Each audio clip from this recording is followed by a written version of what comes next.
Bolshevism, radical Bolshevism of the Lenin type, became more and more popular in the capital because it was seen as the most radical force. But this was something that was not controlled by Lenin personally. It was something that was coming from below. If anything, the people wanted more radicalism than even Lenin was offering. This forced the Bolshevik Party, perhaps against Lenin's better judgment, into an abortive attempt on power in July 1917. This then led the provisional government to act against Bolshevism, and orders were issued for the arrest of Vladimir Lenin. In these circumstances, Lenin decided to leave the capital. He moved to Finland. Other Bolsheviks were arrested. Trotsky was arrested, Lunacharsky was arrested, but Lenin, it felt, Lenin was too important, Lenin had to leave. Now, what did Lenin do in the midst of this swirl of developments, this absolute political maelstrom? He did something similar, actually, to what happened at the outbreak of the First World War, when he was in Zurich, in neutral Switzerland, and he went to the library and began a study of Hegel. So, in the midst of this political turmoil of 1917 in Russia, he goes to Finland, he goes to the library, and he writes a theoretical work on Marxism and the state and revolution. Now, this, one might think, is incredibly important because, for a Marxist, theory will determine reality. In order to influence events, one must understand events theoretically. Lenin indeed thought it was so important that he put into his will that should he be seen off at this time, people should ensure that State and the Revolution is in fact published. What's in this major theoretical work? Lenin argues that should the revolution happen, the Bolshevik Party cannot rely on the old institutions of state.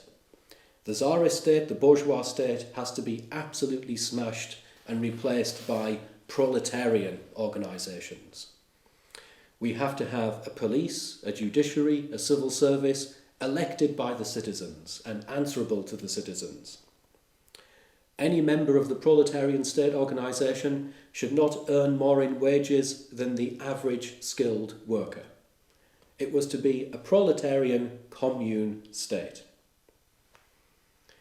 Now, as a vision of revolution, as a practical programme of what would happen after revolution, this major theoretical work of Lenin was absolutely useless.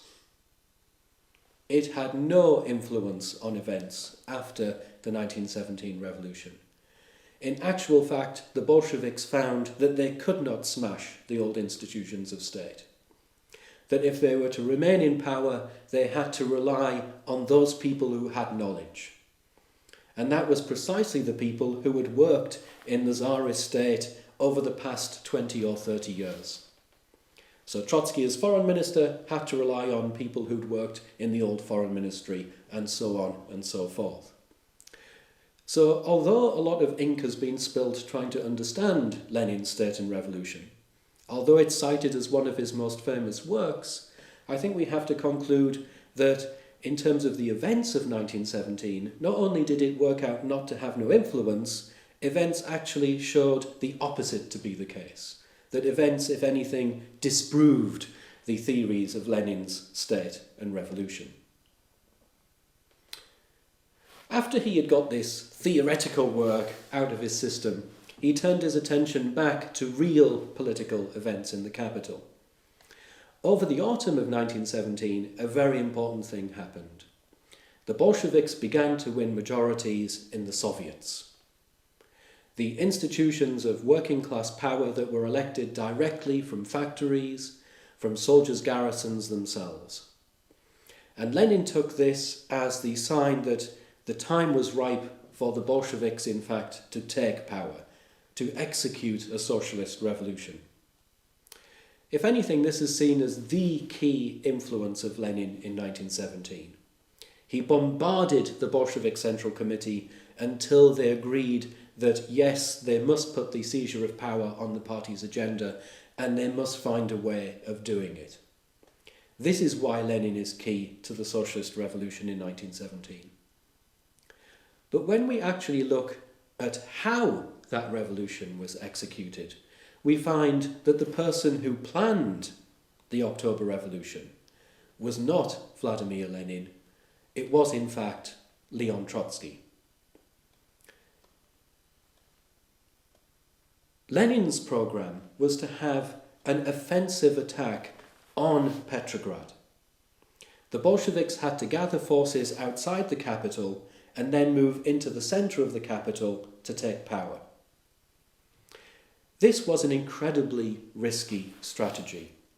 And it was such a risky strategy that people like Kamenev and Zinoviev printed articles in the press to say, we mustn't do this. This is absolute madness. Now, this has been taken more generally to show that Kamenev and Zinoviev were against the October Revolution, that they were in opposition to the revolution. I don't think that's true. They weren't against revolution per se. What they were against was Lenin's plan of revolution. Fortunately for Bolshevism in 1917, Trotsky had come up with a different strategy. What Trotsky focused on was trying to link up the Soviets in Petrograd with Soviets around the capital. And to this end, he organised in the autumn of 1917 something called the Congress of the Soviets of the Northern Region. At that Congress, all of the Soviets in the Northern Region coordinated their military forces. And they coordinated their military forces to throw a defensive ring around Petrograd, to defend it from outside. What this would mean was that any attempt by Tsarist forces or right-wing forces to make a move on the capital in the event of a revolution would be thwarted well away from the revolution itself. And what Trotsky said was, inside the capital, we must time the seizure of power along with the Second Congress of Soviets. So the legitimacy of this revolution comes not from the Bolshevik Party, it comes from the Soviets, which were widely perceived as working-class democratic institutions. So this cannot be a coup d'etat.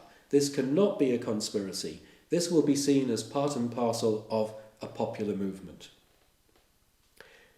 Now, when we think of that key night, 6th and 7th of November or 24th, 25th of October, depending upon the calendar one uses, what is quite remarkable about it is how peaceful the October Revolution was. How those key garrisons in the city were able to take over the telegraphs and the bridges and all the key institutions of state with no real resistance at all. So when we see cinematic representations of the revolution much later on, as these broad masses of people running across streets, fervently carrying out a revolution, that is a myth. And it is a myth precisely because it was Trotsky's sensible strategy of revolution, a strategy that depended upon defence and peace for a quiet revolution, that was the strategy by which the October Revolution was executed. So the real hero of 1917 in that sense was not Lenin. It was Trotsky. And isn't it interesting that 1 year after the October Revolution, October 1918, when an anniversary article on the revolution is printed in the party press, it's written by none other than Joseph Stalin. And Joseph Stalin writes, "It was thanks to Comrade Trotsky that the revolution happened so peaceably." Now, the truth of the October Revolution was forgotten. It was plastered over. A new story was invented. And it was invented by the Soviet state from 1920 onwards, in which the hero of the revolution became Vladimir Lenin. It was a story that was then repeated by Trotsky in exile, by Soviet historical scholarship throughout the history of the USSR, and also, interestingly, by Western historians of the Cold War.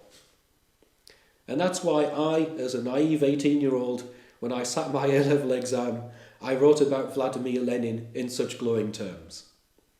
But the last thing I was doing was actually giving an accurate historical account of Lenin's true role in 1917.